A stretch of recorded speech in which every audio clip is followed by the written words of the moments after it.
Meanwhile, some members of parliament have been expressing varied opinions about the message delivered by President Akufo-Addo in the House. The president was lamenting just like he's concerned, and so what? Who is not concerned? So they are going to be The president should not be lamenting like you and I. The president should be telling us, giving us timelines. When is the vaccine coming? You were in the chamber. When is the vaccine procured with some emergency? So what is the meaning of emergency?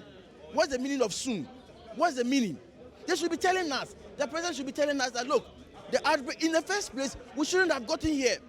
We started this vaccine issue as far back in 1977.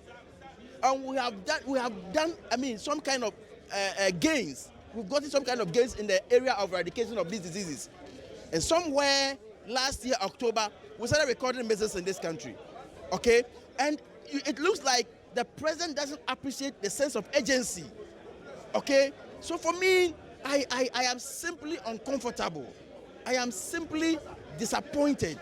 We in Ghana are so proud and happy and excited to have a president and a government led by His Excellency Nana Akufo-Addo.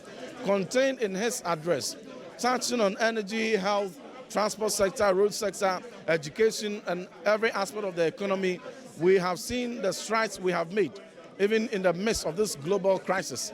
The strides that we in Ghana have made.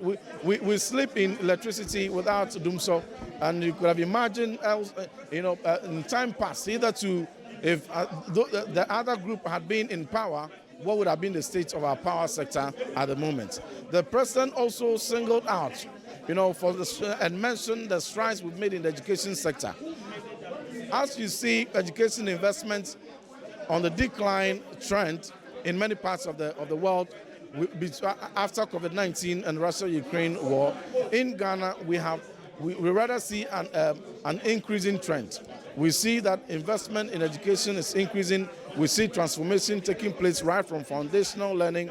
We see infrastructure springing up every day in most communities, even in hard-to-reach areas.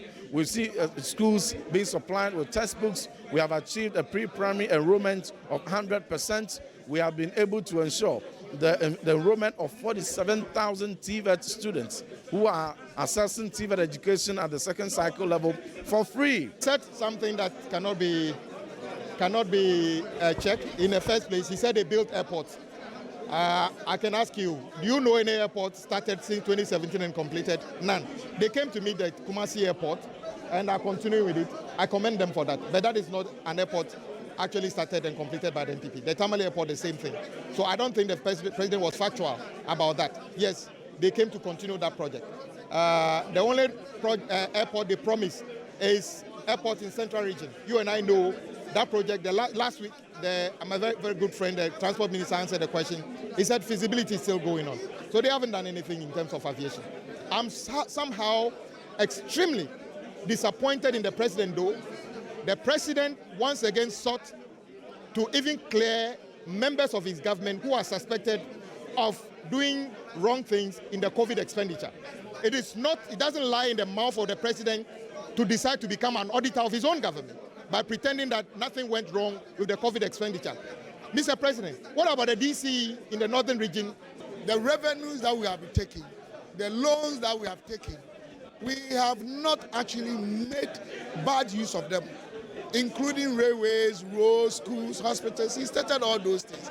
But the most important factor that I realized was his statement was somehow reunifying the people, reuniting us as a people.